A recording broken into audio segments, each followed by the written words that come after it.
Hello दोस्तों, कैसे हैं आप सभी का हमारी नई स्टोरी मिलेनियर बैगर में हार्दिक स्वागत है। अगर आप पहली बार आए हैं तो चैनल को सब्सक्राइब कर लेना, वीडियो को लाइक कर लेना और शेयर जरूर करना। एक प्यारा सा कमेंट करके बताना कि आपको हमारी कहानी कैसी लगी। और दोस्तों, ज़्यादा से ज़्यादा शेयर जरूर करें। ये कहानी हमारी हर रोज़ शाम को 7 बजे आती है। दोस्तों, कहानी सुने और बताएं जरूर। चलिए शुरू करते हैं पहला एपिसोड। मुंबई की वो रात हमेशा की तरह रोशन और जगमगाती हुई थी।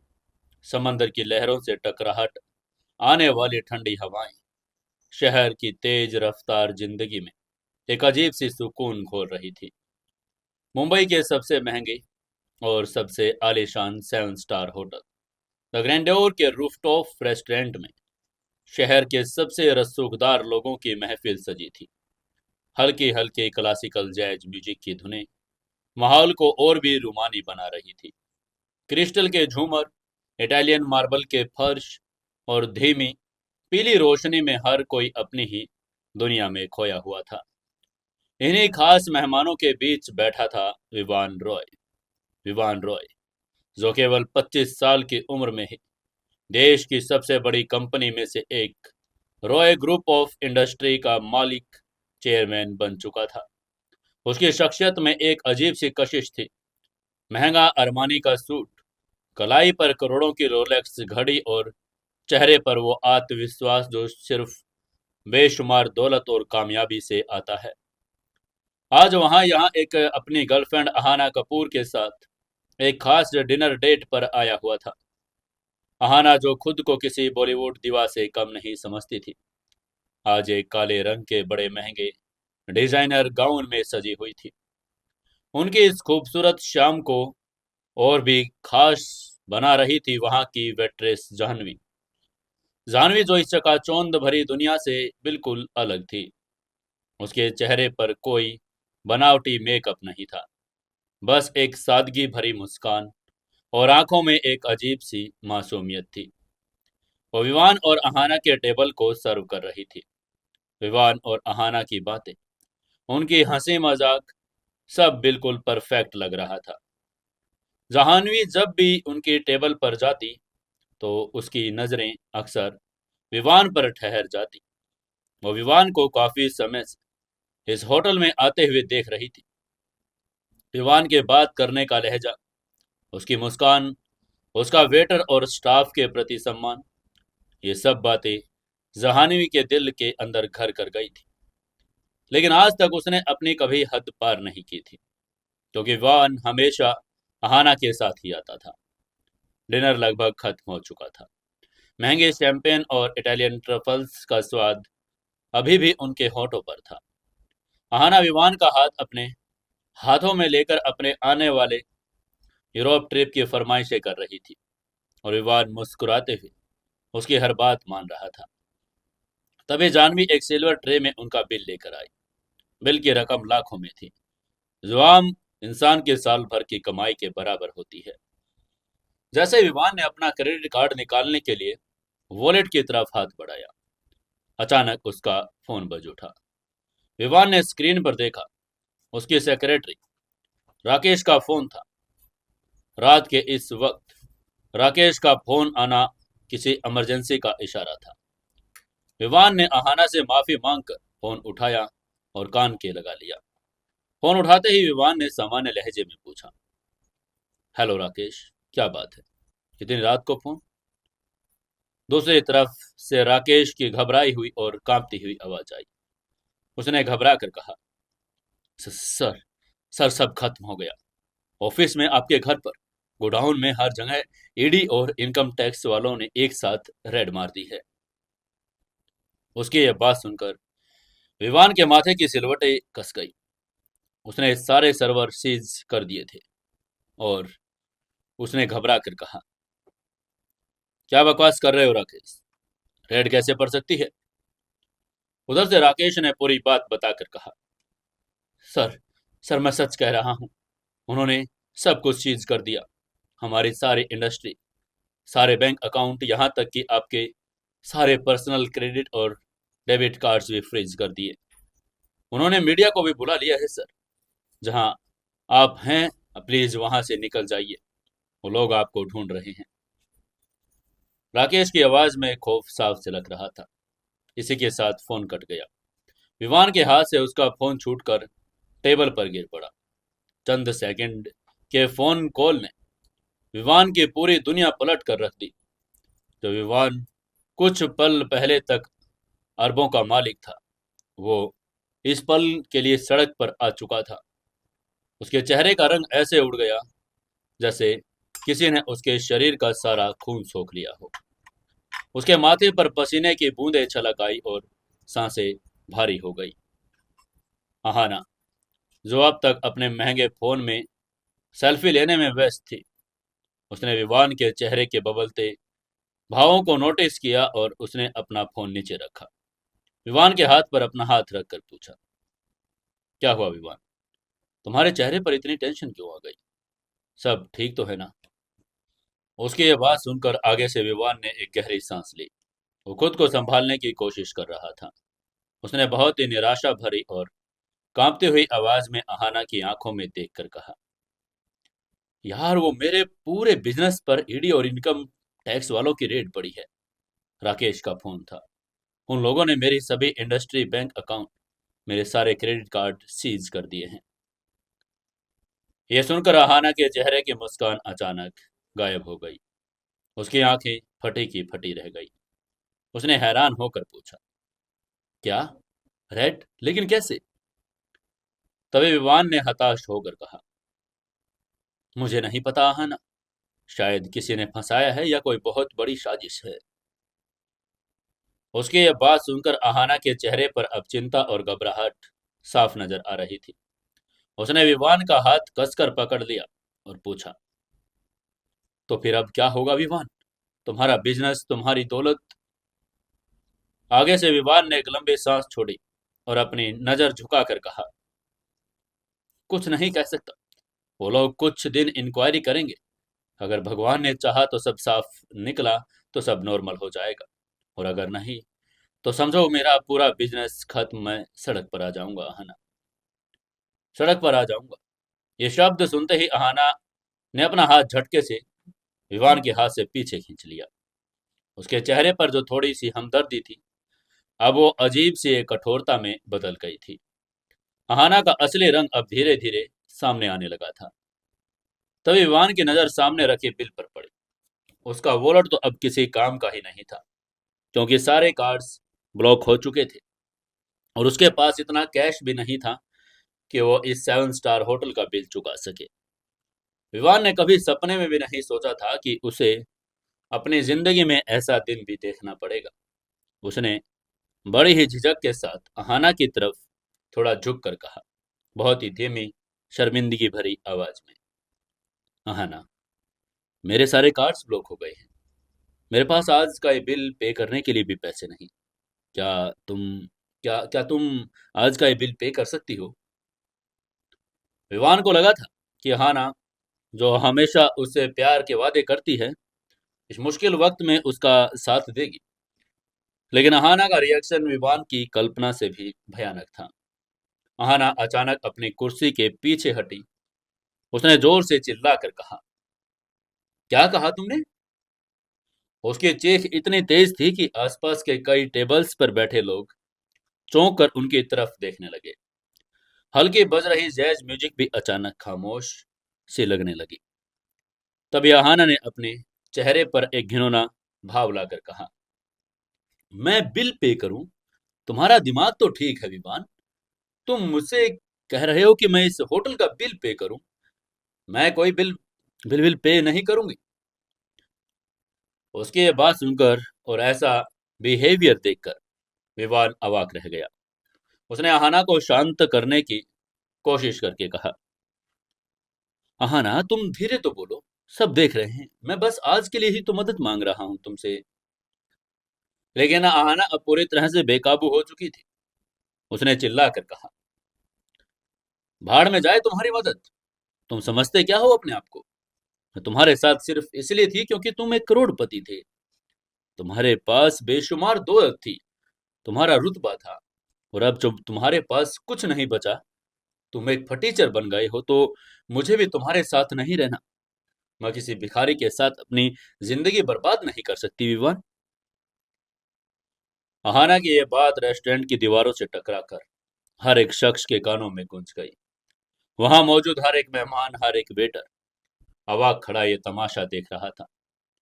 विवान को ऐसा लग रहा था जैसे उसका दिल किसी ने मुट्ठी में लेकर जोर से कुचल दिया है। जिस लड़की को वो अपनी जान छिड़कता था, जिसे वो अपना हमसफर मान चुका था, वो केवल उसकी दौलत से प्यार करती थी।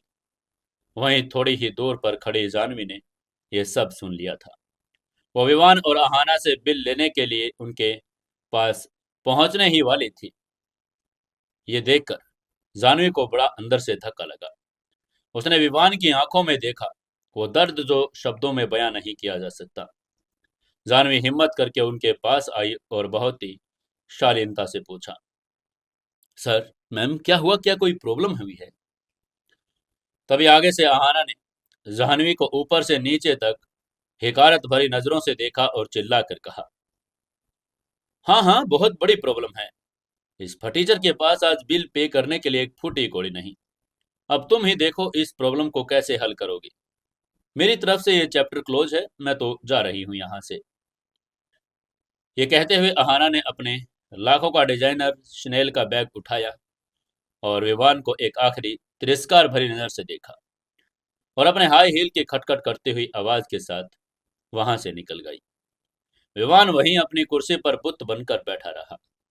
उसे अपने बर्बाद होने का उतना दुख नहीं था जितना दुख उसे अहाना की इस बेवफाई और सार्वजनिक बेइज्जती का हो रहा था। इसी बीच इस हंगामे को लेकर होटल के मैनेजर मिस्टर शर्मा और तीन हट्टे कट्टे सिक्योरिटी गार्ड्स ने आकर अहान के टेबल को चारों तरफ से घेर लिया। होटल इंडस्ट्री में ऐसे हालात कभी कभार ही बनते हैं, लेकिन जब भी बनते हैं तो होटल मैनेजमेंट किसी को छोड़ता नहीं, चाहे वो कोई भी हो। मैनेजर मिस्टर शर्मा ने बहुत ही सख्त लहजे में विवान की तरफ देखकर पूछा, सर, आपकी गेस्ट जा चुकी है और बिल अभी भी पेंडिंग है। आप ये बिल पे करेंगे या कैश या कार्ड से? तभी आगे से विवान ने अपने सोनी आंखों से मैनेजर की तरफ देखा। उसकी आवाज गले में ही फंस कर रह गई थी। उसने बहुत ही धीमी और टूटी हुई आवाज में जवाब देकर कहा, मेरे पास मेरे पास बिल पे करने के लिए पैसे नहीं हैं। मेरे सारे अकाउंट्स और कार्ड्स फ्रीज हो चुके हैं। उसकी यह बात सुनकर मैनेजर ने एक व्यंग्य मुस्कान के साथ कहा, देखिए सर, हमें आपकी पर्सनल प्रॉब्लम से कोई लेना देना नहीं है। हमारे अपने होटल की सेवाएं आपने ली तो आपको पेमेंट तो करनी ही पड़ेगी। अगर आप बिल पे नहीं करेंगे तो हमारे पास पुलिस के बुलाने के अलावा कोई और रास्ता नहीं बचेगा। विवान अब पूरी तरह से हार चुका था। उसका आत्मसम्मान तार तार हो चुका था। उसने गहरी निराशा भरी सांस ली और आसमान की तरफ देखकर कहा, भाई, मेरे पास आज पैसे नहीं है सच में। अब चाहे तुम पुलिस बुला लो या मुझे जेल भेज दो, ये तुम्हारी मर्जी है, जो करना है कर लो। विवान की यह बात सुनते ही मैनेजर का पारा चढ़ गया। उसने तुरंत अपनी पॉकेट से मोबाइल निकाला और पुलिस को नंबर को डायल करने लगा।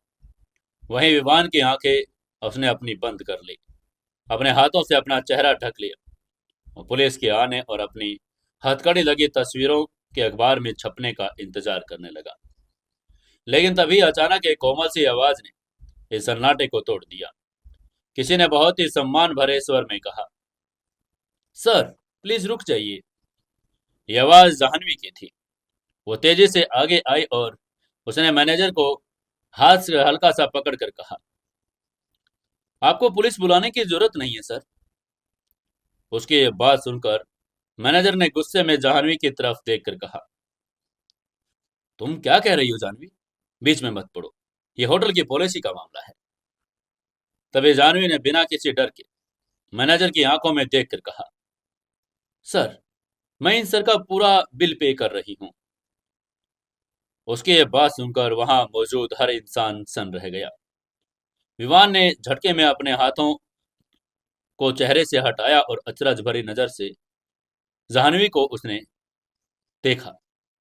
एक आम सी वेट्रेस, जो शायद महीने में 20-25 हज़ार रुपए ही कमाती होगी, वो 1 लाख रुपए का बिल पे करने की बात कैसे कर रही है? आज महीने की 1 तारीख थी और जाह्नवी को उसकी पूरे महीने की सैलरी और पिछले महीने का सारा टिप मिलाकर एक लिफाफा मिला था। उसने वो लिफाफा अपनी एप्रन की जेब में रखा था। वो पैसे उसने अपनी बीमार माँ के इलाज के लिए अपने छोटे भाई की फीस के लिए बचा कर रखे थे। लेकिन आज इस इंसान शख्स की आंखों में वो दर्द और बेबसी देखकर जाह्नवी खुद को रोक नहीं पाई। जाह्नवी ने बिना एक पल के झिझक के हिचकिचाहट के अपने जेब में हाथ डाला और वो लिफाफा निकाला। उसने अपनी 1 महीने के खून पसीने और दिन रात की मेहनत की कमाई, जो अभी अभी उसे मिली थी, निकाल कर मैनेजर के हाथ पर रख दी। उसने वो लिफाफा मैनेजर के हाथ पर रखकर बहुत ही शांत स्वर में कहा, सर, इसमें 1,20,000 रुपए हैं। इन सर का बिल इसमें से काट लीजिएगा। उसकी ये बात सुनकर आगे से मैनेजर ने लिफाफा खोला और नोटों की कड्डी देखकर वो भी निशब्द रह गया। उसे यकीन ही नहीं हो रहा था कि एक वेट्रेस किसी अनजान कस्टमर के लिए अपनी पूरी सैलरी दांव पर लगा रही है। विवान के लिए सब किसी चमत्कार से कम नहीं था। कुछ मिनट पहले जो लड़की उसके पैसों पर पलती थी, वो ही उसे छोड़कर भी चली गई थी। और अब ये अनजान लड़की, जिसने शायद इतना पैसा इकट्ठा करने के लिए न जाने कितने घंटे खड़े रहकर घूम घूम कर काम किया होगा, और वो बिना कुछ सोचे समझे उसकी मदद कर रही थी। ये देखकर विवान की आंखों में आंसू आ गए। उसने अपनी कुर्सी से उठकर जाह्नवी की तरफ देखा। उसकी दरियादिली ने विवान के अंदर की सारी कड़वाहट और हताशा को एक पल में धो डाला। विवान ने भारी आवाज में उससे पूछा, तुम ये क्यों कर रही हो?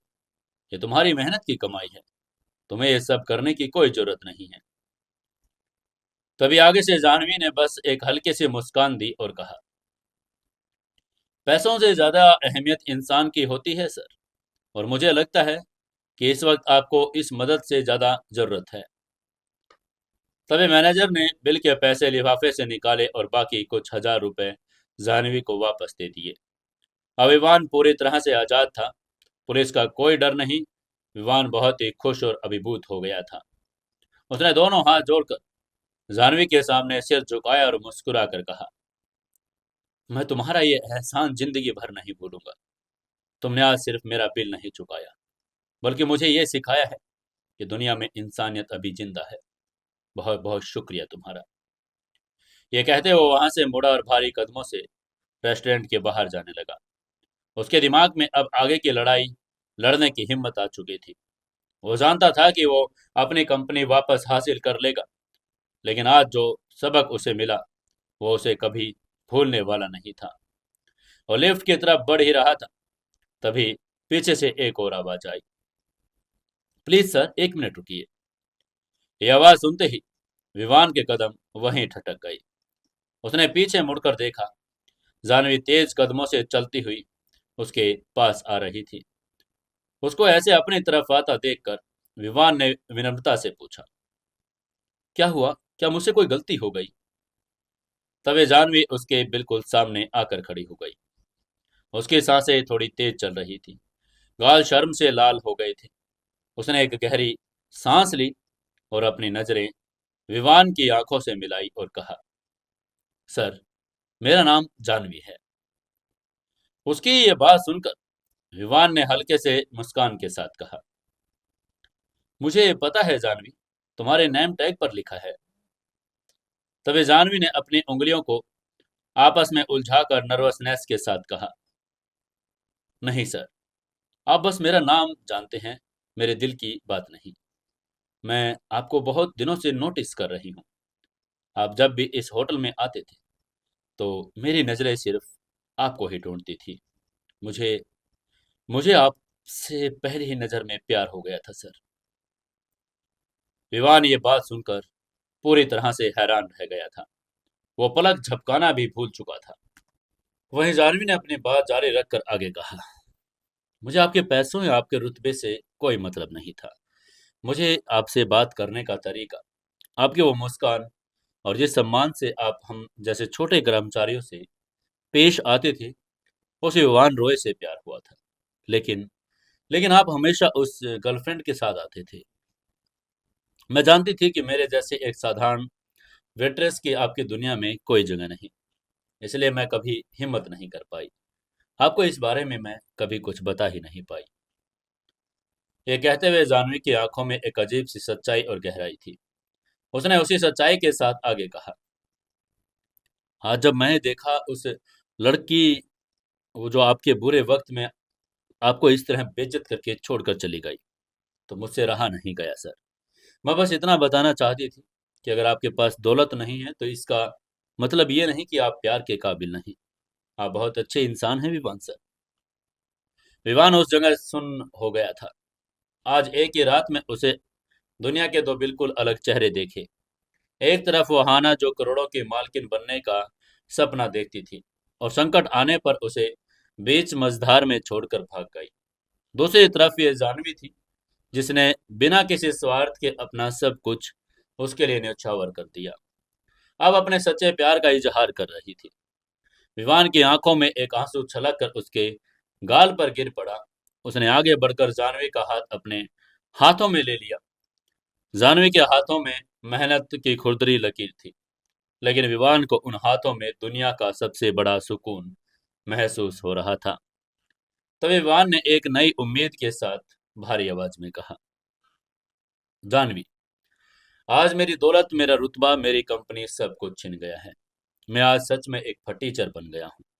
लेकिन तुम्हारे इस प्यार ने मुझे आज दुनिया का सबसे अमीर इंसान बना दिया है।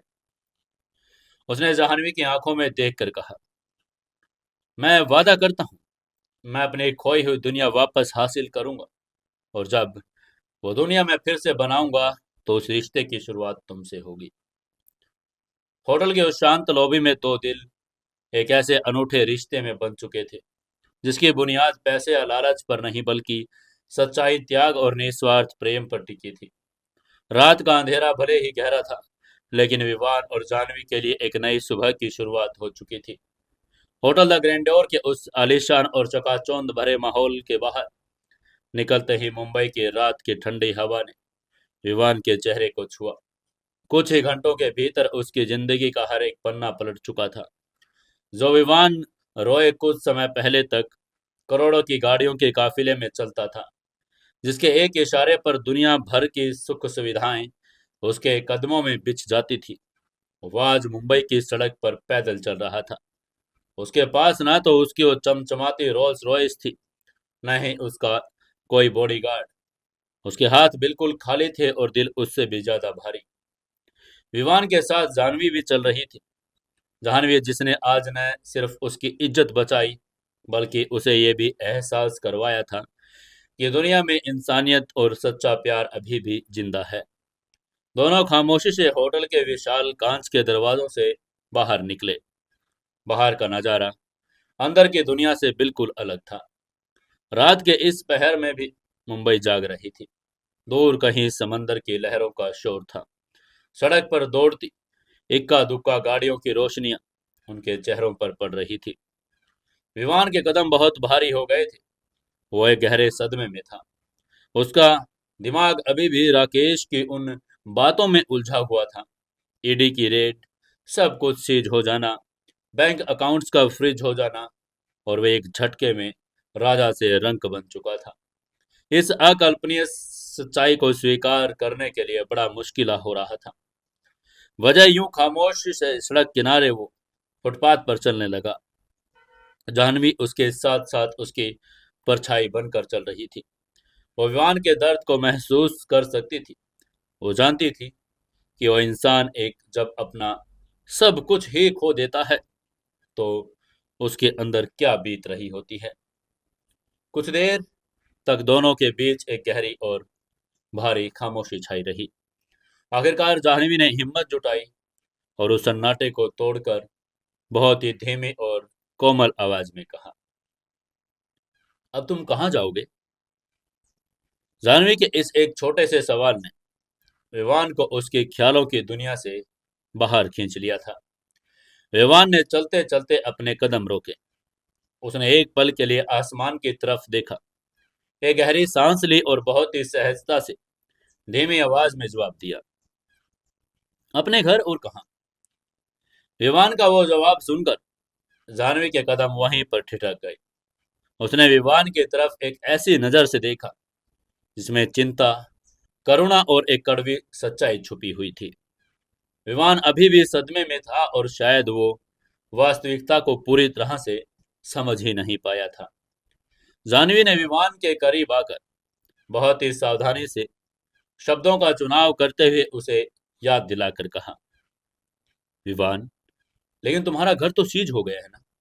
तुमने ही तो कहा कि ईडी और इनकम टैक्स वालों ने तुम्हारी सारी प्रॉपर्टी, तुम्हारा घर, तुम्हारे ऑफिस, सब कुछ अपने कब्जे में ले लिया है। वहां पुलिस और मीडिया वाले होंगे। तुम इस वक्त वहां कैसे जा सकते हो। जानवी की यह बात सुनकर विवान के कानों में पिघले शीशे की तरह लगा। तुम्हारा घर सीज हो गया है। ये शब्द विवान के दिमाग में गूंजने लगी। सचमुच उसका वो आलीशान पेंट हाउस जहां वो कल रात सोया था, वो अब उसका नहीं है। अब वहां पर सरकारी ताले लग चुके होंगे। उसके सारे कपड़े, उसकी सारी गाड़ियां, उसकी हर एक जरूरत का सामान उस घर में कैद था। अगर वो वहां गया तो मीडिया उसे घेर लेगी और शायद पुलिस उसे गिरफ्तार भी कर ले। विवान को अचानक ये भयानक एहसास हुआ कि वो सिर्फ गरीब नहीं हुआ है, बल्कि वो पूरी तरह से बेघर भी हो चुका है। मुंबई जैसे इतने बड़े शहर में जहां उसके हजारों जानने वाले थे, आज रात सिर छुपाने के लिए उसके पास एक छत भी नहीं थी। विवान के माथे पर चिंता की लकीरें उभर आई। उसकी आंखें डर और बेबसी से चौड़ी हो गई थी। वो फुटपाथ के किनारे लगे एक खंबे का सहारा लेकर खड़ा हो गया। वो सोचने लगा कि वो कहाँ जाएगा और क्या वो अपने किसी दोस्त को फोन करे, लेकिन उसके पास तो फोन भी नहीं था। फोन का बिल भरने के लिए पैसे नहीं थे और जो दोस्त उसकी दौलत के इर्द गिर्द घूमते थे, क्या वो इस मुसीबत में उसका साथ देंगे। अहाना का बर्ताव देखने के बाद विवान का खोखले रिश्तों से भरोसा ही उठ चुका था। विवान का दिमाग सुन पड़ने लगा। उसे अपना भविष्य एक अंधेरे कुएं में जाता हुआ नजर आ रहा था। विवान को इस तरह परेशान और टूटता हुआ देखकर जानवी का दिल तड़प उठा। वो उसके दर्द को और नहीं देख सकती थी। उसने आगे बढ़कर विवान के कंधे पर हाथ रखा। उसके स्पर्श में एक अजीब सी गर्माहट और सांत्वना थी। तभी जानवी ने विवान की आंखों में झांक कर बहुत ही प्यार और विश्वास भरे लहजे में कहा, आप चिंता मत करो विवान, जब तक सब कुछ ठीक नहीं हो जाता, आप मेरे साथ मेरे घर पर चल सकते हैं। विवान ने हैरानी से जानवी की तरफ देखा। एक तो इस लड़की ने अपनी जिंदगी भर की कमाई उसका बिल चुकाने में लुटा दी और अब वो उसे अपने घर में पनाह देने की बात कर रही थी। विवान को समझ ही नहीं आ रहा था कि ये लड़की का कर्ज वो चुकाएगा कैसे। जानवी ने विवान को झिझक के भांप लिया और उसने सहज करते हुए आगे कहा, देखिए, आपको संकोच करने की जरूरत नहीं है। मेरे परिवार वाले, मेरे माता पिता और छोटा भाई सब गांव में रहते हैं। मैं यहाँ मुंबई में अकेली रहती हूँ। एक छोटा सा कमरा है, आपके उस बड़े महल के जैसा तो नहीं है, लेकिन आपके सिर छुपाने के लिए काफी है। आपको वहाँ कोई परेशानी नहीं होगी और किसी को पता भी नहीं चलेगा कि आप कहाँ गए। आप वहाँ आराम से रहकर आगे की प्लानिंग भी कर सकते हैं। जानवी की इन बातों में इतनी मासूमियत, इतनी सच्चाई थी कि विवान अपने आप को रोक ही नहीं पाया। उसकी आंखें एक बार फिर से छलक उठी। आज रात वो दूसरी बार रो रहा था, लेकिन इस बार ये आंसू हार के नहीं बल्कि कृतज्ञता के थे। जिस विवान रॉय को लोग पत्थर दिल, सिर्फ बिजनेस के बारे में सोचने वाला एक मशीन समझते थे, आज वो एक साधारण सी वेट्रेस के सामने बच्चों की तरह बिल्कुल भावुक हो चुका था।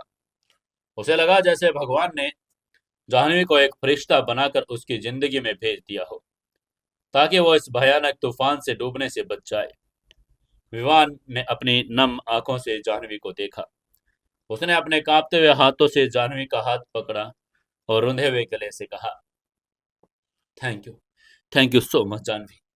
आज तुमने मेरे लिए जो कुछ भी किया है, उसका शुक्रिया अदा करने के लिए मेरे पास शब्द नहीं है। मैं सच में नहीं जानता कि मैं तुम्हारा ये कर्ज कैसे चुकाऊंगा। तुम सच में बहुत अच्छी हो जानवी। तभी आगे से जानवी ने मुस्कुराकर विवान के आंसू पोंछे और बोली, प्यार में कोई कर्ज नहीं होता विवान जी। चलिए, अब यहाँ खड़े रहना सुरक्षित नहीं है, हमें चलना चाहिए। विवान ने भी हामी में सिर हिलाया। उसने एक गहरी सांस ली, अपने आंसुओं को पोंछा और जाह्नवी के साथ एक नई शुरुआत, एक नई मंजिल की तरफ कदम बढ़ाने लगा। विवान को अब अपना खालीपन और गरीबी इतनी भयानक लग रही थी, क्योंकि उसके साथ अब वो इंसान थी तो कुछ राहत मिली, जो उसकी रूह से प्यार करती थी। दोनों ने एक दूसरे की तरफ देखकर हल्की सी मुस्कान का आदान प्रदान किया और आगे बढ़ने के लिए एक कदम बढ़ाया। लेकिन उन्होंने मुश्किल से एक कदम ही बढ़ाया था कि अचानक अंधेरे से निकलकर एक साया ठीक उनके सामने आकर खड़ा हो गया। वो अहाना थी।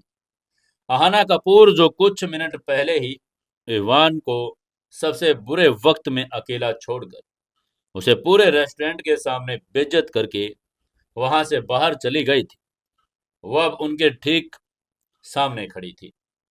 उसके चेहरे पर एक अजीब सी कुटिल और जहरीली मुस्कान थी। उसकी आंखों में नफरत, जलन, अहंकार का एक खौफनाक मिश्रण साफ देखा जा सकता था। दरअसल अहाना होटल से बाहर तो निकल गई थी, लेकिन वो अपनी कार में बैठने से पहले रुक गई थी। उसका अहंकार इतना बड़ा था कि विवान को पूरी तरह से बर्बाद और जलील होता हुआ देखना चाहती थी। वो होटल के बाहर एक बड़े से पिलर के पीछे छुपकर देख रही थी। वो इंतजार कर रही थी कि कब विवान बिल न चुका पाने के कारण होटल के बाउंसरों के सामने मार खाएगा, कब मैनेजर पुलिस को बुलाएगा और कब विवान रॉय, जो कभी उसका गुरूर हुआ करता था, हथकड़ियों में बंद कर होटल से बाहर निकलेगा।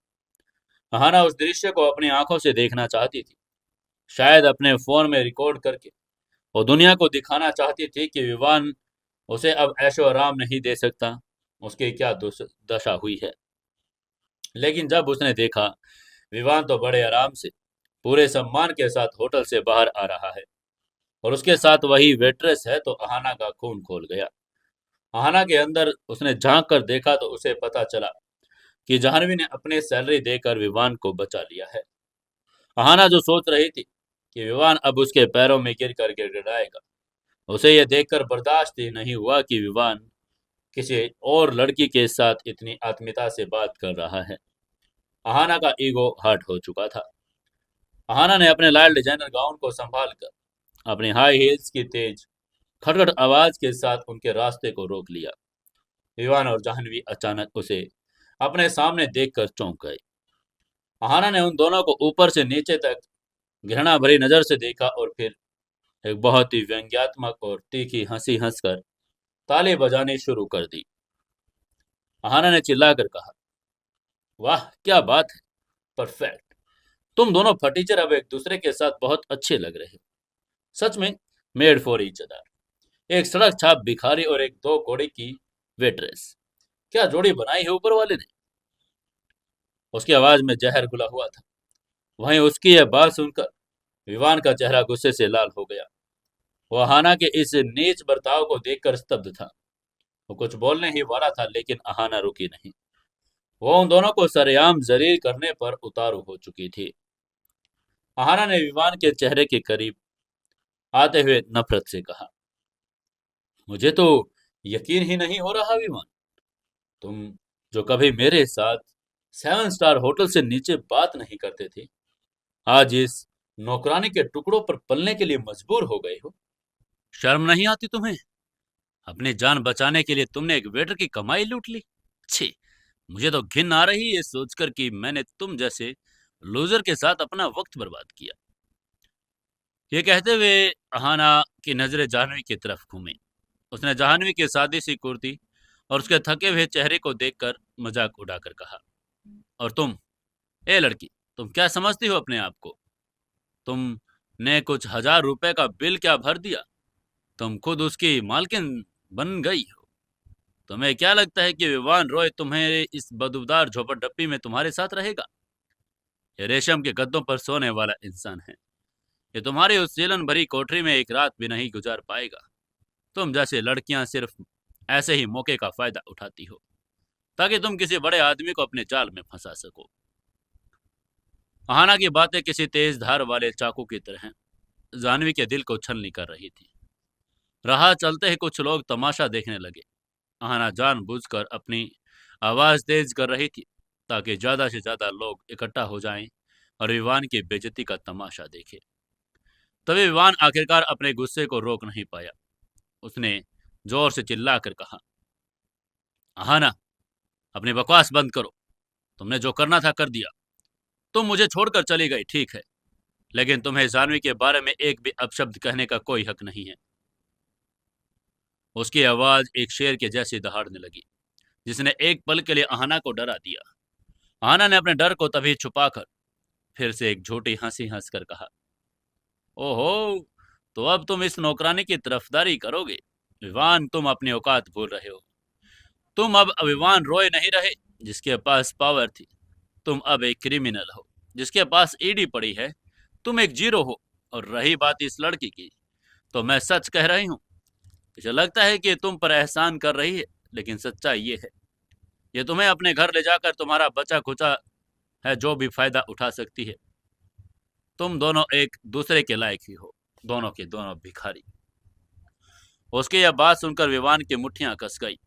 उसका मन कर रहा था कि वह अहाना को ऐसा करारा जवाब दे कि जिंदगी भर याद रहे, लेकिन वो किसी औरत पर हाथ उठाने वालों में से नहीं था। तभी जाह्नवी, जो अब तक खामोशी में अपने अपमान का घूंट पी रही थी, उसने अहाना की आंखों में सीधा देखकर एक कदम आगे बढ़ाया। जाह्नवी के चेहरे पर न तो कोई डर था, न ही कोई गुस्सा, बल्कि उसके चेहरे पर अहाना के लिए एक अजीब सी तरस की भावना थी। जाह्नवी ने बहुत ही शांत लेकिन दृढ़ आवाज में कहना शुरू करके कहा, मैम, आप सही कह रही हैं। मैं एक साधारण सी वेट्रेस हूँ और विवान जी का सब कुछ छिन गया है। लेकिन एक बात आप भूल रही हैं मैम, दौलत छिन जाने से इंसान की फितरत नहीं बदलती। विवान जी आज भी उतने ही सच्चे और अच्छे इंसान हैं जितने वो कल थे। फर्क सिर्फ इतना है कि कल उनके पास दौलत थी तो आप जैसे मतलबी लोग उनके आसपास मंडराते थे। आज उनके पास दौलत नहीं है तो आपके चेहरे का असली मुखौटा उतर गया। अहाना जाह्नवी की इस बेबाकी को देखकर अवाक रह गई। एक मामूली सी वेटर उसे सरेआम जवाब दे रही थी। यह अहाना के लिए बर्दाश्त से बाहर था। अहाना ने फुफकार कर कहा, तुम्हारी हिम्मत कैसे हुई मुझसे इस तरह बात करने की। लेकिन जाह्नवी ने बिना डरे अपनी बात को जारी रखकर कहा, हिम्मत सच बोलने में नहीं लगती मैम। हिम्मत तो तब चाहिए जब आप किसी को उसके बुरे वक्त में धोखा देते हैं। आप विवान जी के पैसों से प्यार करती थी, उनसे नहीं। आपने उनके पैसों के लिए उन्हें ब्लैकमेल किया, इस्तेमाल किया, और जब आपको लगा कि अब आप को उनसे कुछ नहीं मिलेगा तो आप उन्हें उस हाल में छोड़कर भाग गई। आप मुझे भिखारी कह रही हैं, असली भिखारी तो आप हैं मैम, जो प्यार के नाम पर सिर्फ दौलत की भीख मांगती है। मेरे पास भले ही महल ना हो, लेकिन मेरा दिल इतना बड़ा जरूर है कि मैं किसी को उसके बुरे वक्त में अकेला नहीं छोड़ती। जाह्नवी की हर एक बात अहाना के गाल पर किसी जोरदार तमाचे की तरह लग रही थी। वहां खड़े तमाशबीन लोग भी अब जाह्नवी की बातों से सहमत होकर अहाना की तरफ हिकारत भरी नजरों से देखने लगे थे। विवान जाह्नवी की इस हिम्मत और समझदारी को देखकर दंग रह गया। जिस लड़की को वो कुछ घंटे पहले तक जानता भी नहीं था, वो आज पूरी दुनिया के सामने ढाल बनकर खड़ी हो गई। विवान को अब अहाना पर गुस्सा नहीं, बल्कि तरस आने लगा था। विवान ने अहाना की तरफ एक आखिरी नजर डाली और बोला, जाह्नवी बिल्कुल सही कह रही है अहाना। तुमने आज मुझे वो दिखा दिया जो मैं पिछले 2 सालों से नहीं देख पाया था। मुझे खुशी है कि मेरी दौलत छिन गई, क्योंकि अगर ऐसा नहीं होता तो मैं ये कभी नहीं जान पाता कि तुम जैसी एक लालची और खोखली औरत मेरे साथ थी। और हाँ, तुमने सही कहा कि मैं अब एक फटीचर हूँ, लेकिन मुझे इस फटीचर होने पर गर्व है, क्योंकि अब मैं उन लोगों को पहचान सकता हूँ जो सच में मुझसे प्यार करते हैं। तुम्हारा खेल खत्म हो गया अहाना, अब तुम जा सकती हो। जाकर किसी नए करोड़पति बकरे को ढूंढो।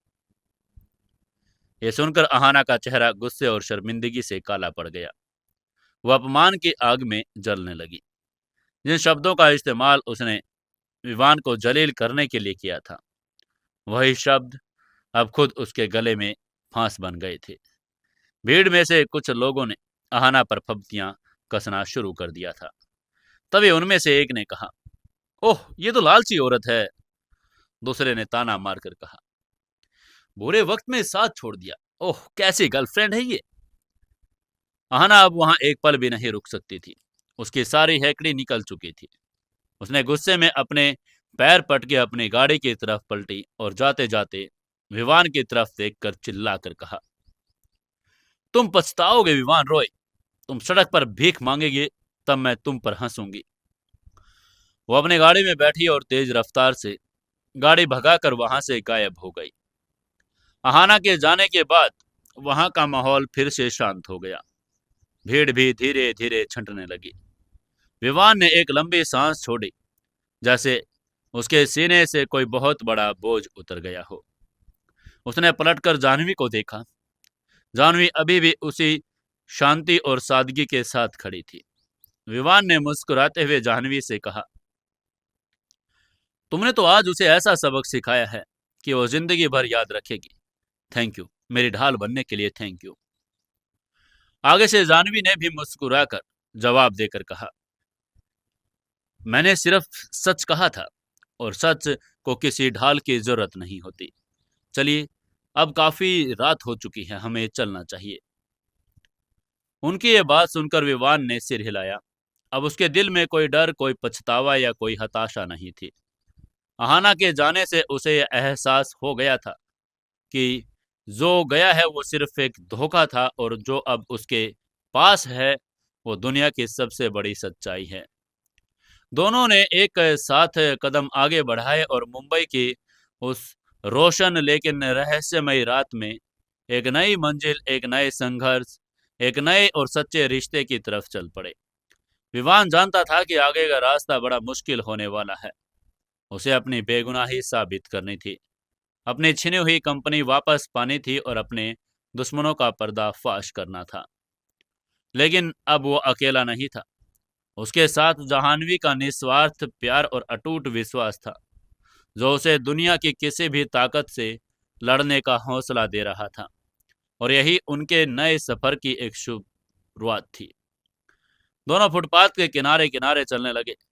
विवान को अब भी यकीन नहीं हो रहा था कि कुछ ही घंटों में उसकी दुनिया कैसे उलट पुलट हो गई। जिस विवान रॉय के पास सैकड़ों गाड़ियां थी, आज वो एक ऑटो रिक्शा के इंतजार में सड़क पर खड़ा था। रात के करीब 1 बज चुके थे। मुंबई की सड़कें अब शांत होने लगी थी। दूर से एक पीली रोशनी उनकी तरफ आती दिखी। जाह्नवी ने देखकर उस ऑटो को रोका। जाह्नवी ने पूछा, भैया अंधेरी ईस्ट चलोगे? ऑटो वाले ने विवान के महंगे अरमानी सूट और उसकी कलाई पर बंधी रोलेक्स घड़ी को हैरानी से देखा। फिर जाह्नवी के सादी कुर्ती को देखा। ये बेमेल जोड़ी उसे अजीब लगी, लेकिन उसने सिर हिलाकर कहा, बैठो। जाह्नवी पहले बैठी और फिर विवान। विवान के लिए किसी अजूबे से कम नहीं था। उसने अपनी जिंदगी में कभी ऑटो में सफर नहीं किया था। ऑटो की वो तंग सीट, इंजन की वो कर्कश आवाज, हवा के झोंकों के साथ उड़ती शहर की धूल, ये सब विवान के लिए एकदम नया अनुभव था। लेकिन हैरानी की बात यह थी कि उसे यह सब बुरा ही नहीं लग रहा था, बल्कि उस खुली हवा में उसे एक अजीब सी आजादी महसूस हो रही थी। वो उन बंद वातानुकूलित आलीशान गाड़ियों की दुनिया से बाहर निकलकर आज असली दुनिया की हवा में सांस ले रहा था। ऑटो मुंबई की खाली सड़कों पर दौड़ने लगा। समंदर किनारे की वो ठंडी हवा अब पीछे छूट चुकी थी। उसकी जगह शहर की गलियों की मिली जुली महक ने ले ली थी। विवान चुपचाप बाहर देख रहा था। उसके दिमाग में विचारों का एक बवंडर चल रहा था। कौन हो सकता है इस रेड के पीछे? ईडी और इनकम टैक्स की रेड कोई मामूली बात नहीं। ये सब एक दिन में नहीं, महीनों की प्लानिंग, अंदर के डॉक्यूमेंट्स और किसी बड़े करीबी का धोखा, इन सब के लिए इतना बड़ा षड्यंत्र रचना नामुमकिन था। क्या वो उसका अपना चाचा था या फिर कोई राइवल कंपनी? विवान का दिमाग हर एक कड़ी को जोड़ने की कोशिश कर रहा था। तभी अचानक ऑटो एक झटके से रुका। विवान का ध्यान टूट गया। ऑटो वाले ने कहा, आ गया अंधेरी। जानवी ने अपने लिफाफे से 100 का नोट निकाला, विवान का बिल भरा और ऑटो वाले को दे दिया। विवान ये सब देख रहा था, लेकिन वो कुछ नहीं कर सकता था। उसका खुद का अस्तित्व आज जाह्नवी के इन चंद रुकों पर टिका था। इसके दोनों बाद वो ऑटो से उतरे। ये मुंबई का वो हिस्सा जहां विवान ने सिर्फ अपनी गाड़ी के बंद शीशों से देखा था। तंग गलियां, एक दूसरे से सटे छोटे छोटे घर, ऊपर उलझे हुए बिजली के तार, सड़कों के किनारे सो रहे बेसहारा कुत्ते। यह एक चोल का इलाका था जहां जाह्नवी ने आगे बढ़ते हुए कहा, यहां से हमें थोड़ा पैदल चलना होगा। विवान बिना कुछ कहे उसके पीछे चलने लगा। गलियों में अंधेरा था। बस कुछ ही दूरी पर एक पीली स्ट्रीट लाइट टिमटिमा रही थी।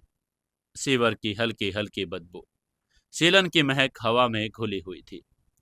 विमान जो कभी महंगे इटालियन मार्बल पर चलता था, आज उबड़ खाबड़ और कीचड़ भरे रास्ते पर चल रहा था।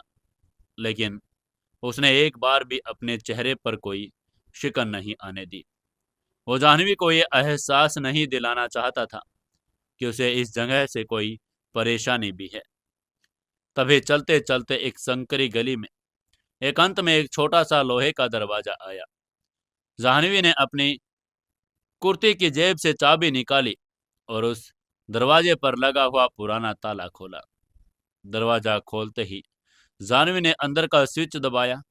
एक ट्यूबलाइट की सफेद रोशनी से वो छोटा सा कमरा जगमगा उठा। जाह्नवी ने दरवाजे के पास खड़े होकर कहा, अंदर आ जाइए विवान। उसकी ये बात सुनकर विवान ने अंदर कदम रखा। वो कमरा इतना छोटा था कि शायद विवान के पेंट हाउस के बाथरूम से भी छोटा हो। एक तरफ एक छोटा सा पलंग जिस पर साफ सुथरी लेकिन पुरानी चादर बिछी थी। दूसरी तरफ एक छोटी सी रसोई, बस एक स्लैब, एक गैस चूल्हा और कुछ गिने चुने बर्तन। कोने में एक प्लास्टिक की अलमारी, दीवार पर एक भगवान की तस्वीर के साथ जाह्नवी के परिवार की एक पुरानी सी तस्वीर टंगी थी। कमरे में सब कुछ बड़े सलीके से रखा गया था। भले ही कमरा छोटा था, लेकिन उसमें एक घर वाली गर्माहट और सुकून मिल रहा था। तभी जाह्नवी ने विवान की तरफ देखा। उसकी आंखों में थोड़ी झिझक थी। उसने थोड़ा झिझक कर कहा, ये मेरा छोटा सा आशियाना है विवान जी। आपके उस बड़े महल जैसा तो नहीं है। शायद आपको यहाँ बहुत घुटन महसूस हो रही होगी, लेकिन मैं आपसे वादा करती हूँ, हाँ, आपको कोई खतरा भी नहीं होगा। उसकी यह बात सुनते ही विवान ने कमरे को चारों तरफ से देखा। फिर जाह्नवी की आंखों में देखकर बहुत गहरी और ईमानदार आवाज में कहा, जाह्नवी, महल ईंट पत्थर से नहीं बनता। महल बनता है उस घर में रहने वाले लोगों के दिलों से।